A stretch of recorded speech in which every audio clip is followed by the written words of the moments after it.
for a lot of immigrants, we identify as American before we even came to this country.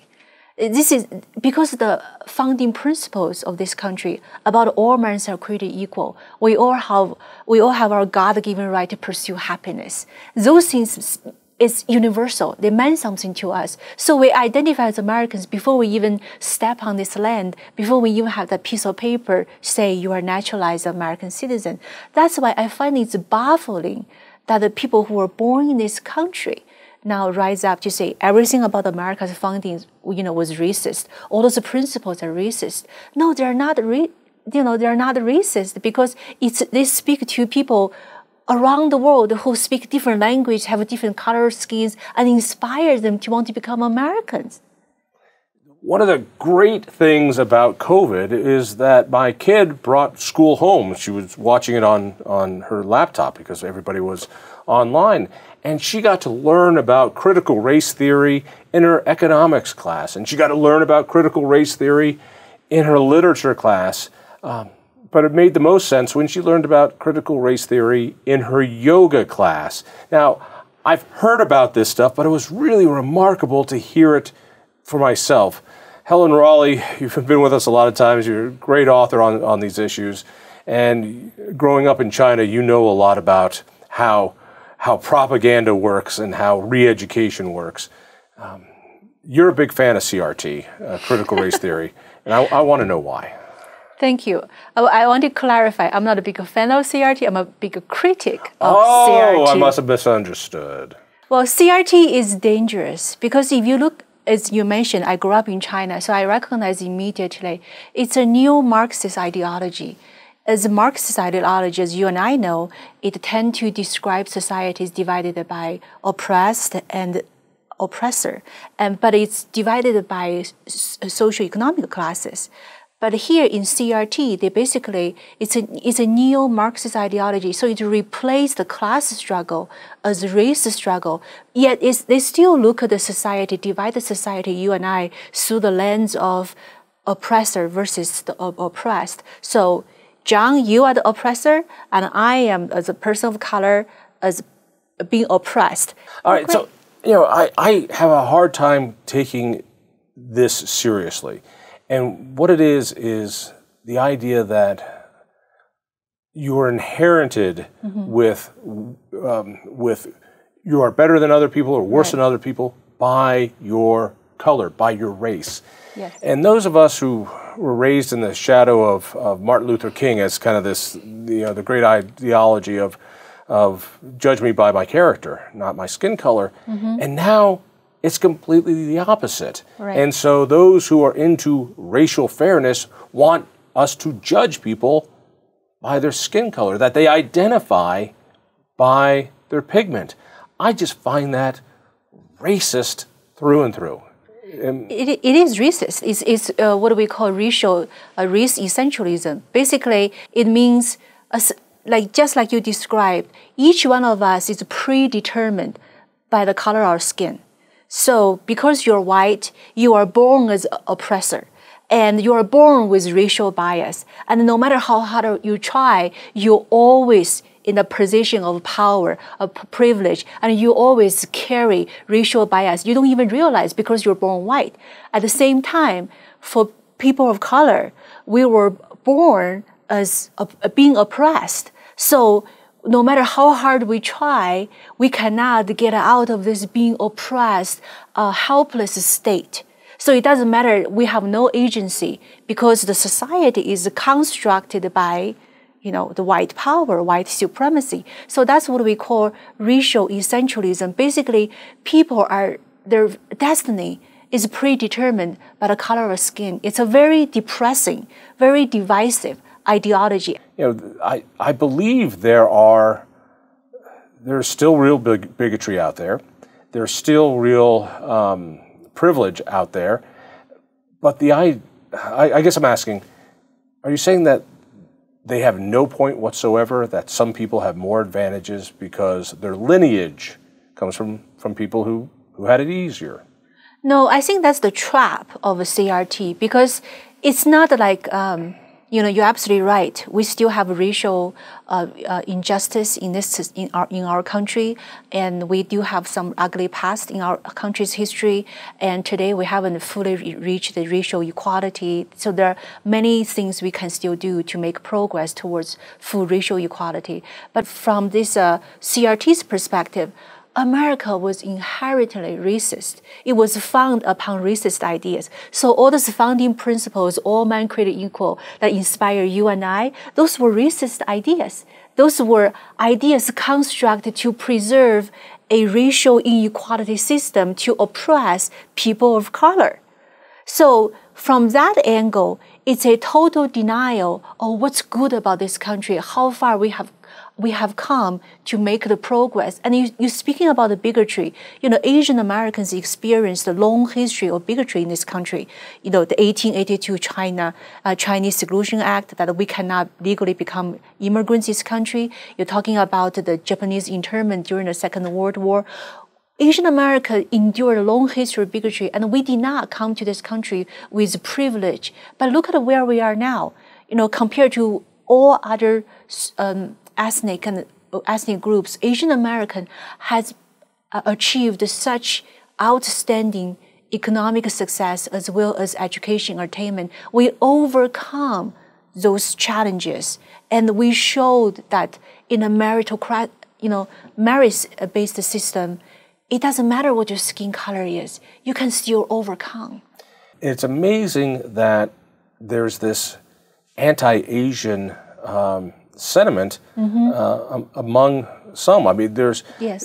If you're an Asian kid, you better not apply for college because your merit will not count because of your race.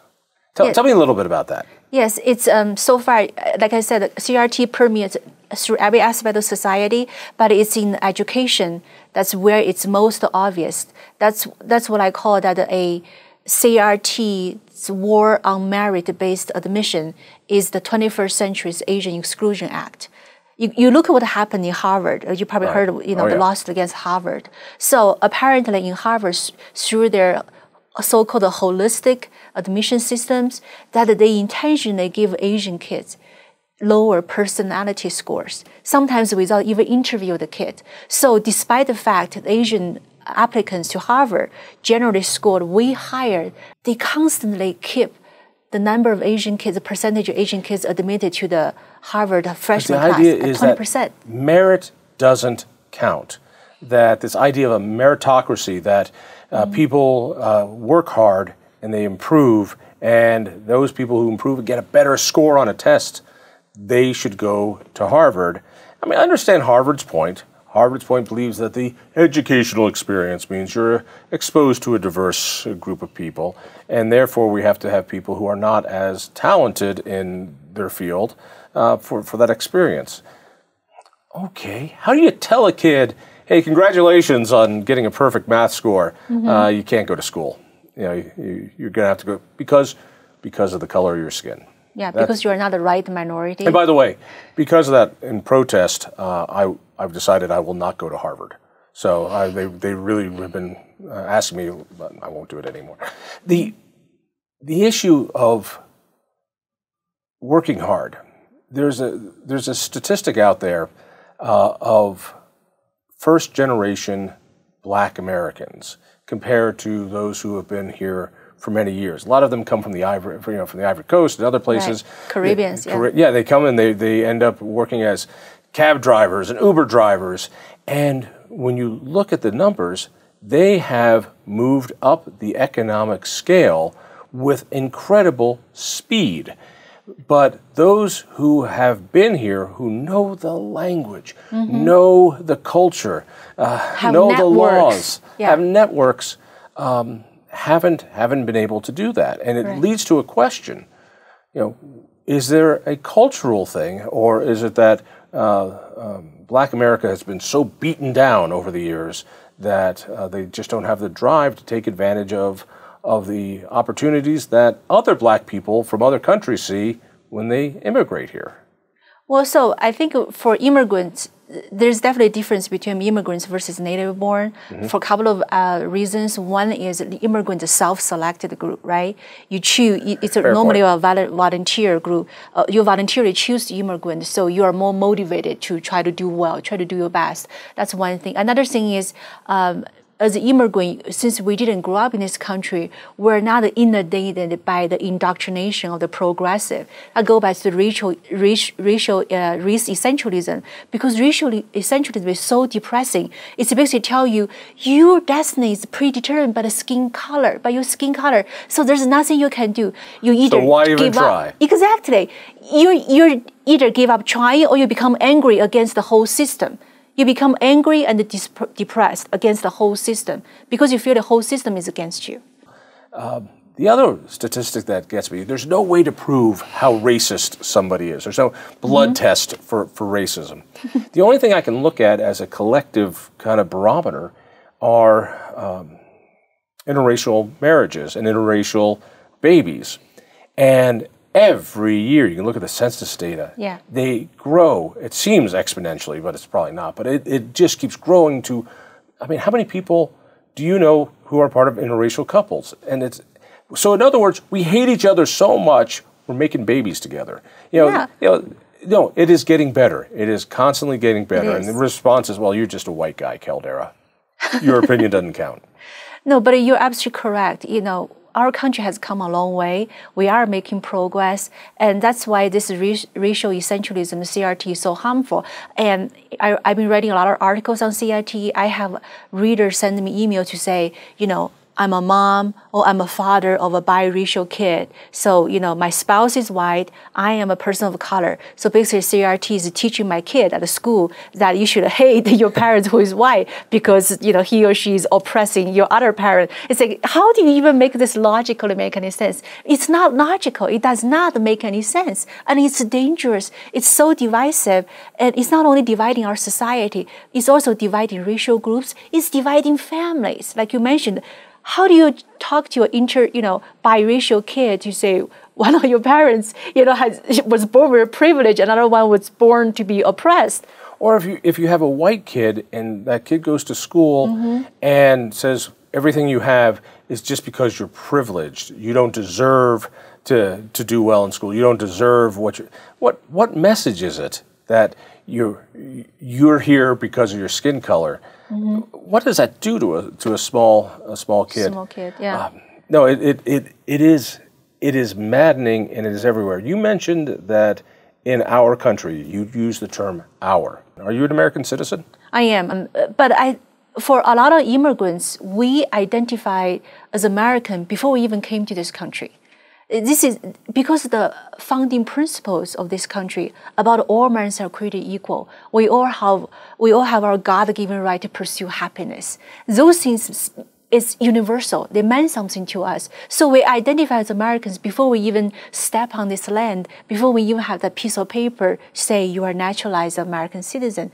That's why I find it's baffling that the people who were born in this country now rise up to say everything about America's founding, was racist. All those principles are racist. No, they're not. They're not racist because they speak to people around the world who speak different language, have different color skins, and inspire them to want to become Americans. All right. Again, HelenRaleighSpeaks.com for all the great work you do. Helen, thanks for joining us. Thank you, John. If you enjoyed that conversation, by all means, click one of these other great programs. We have the best conversations with the most fascinating Coloradans. And subscribe to our channel. Just click down below and hit that little bell button too. You don't want to miss a single show.